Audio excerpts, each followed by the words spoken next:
What's up, my people? It's another good day, another fine day, another fine morning, a Sunday morning for hate to watch. Kwa sisi kama mafans wa Arsenal, hii ni siku yetu ya hate to watch. Sasa tunaenda ku hate watch hadi wenye tu compete now.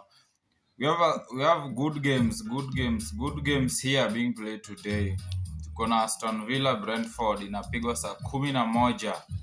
Manchester United, the biggest team in the world and some parts of heaven, nacheza na Fulham saa 11. We have Forest and Palace. Si game rahisi, but I think Palace wanaenda kujiredeem.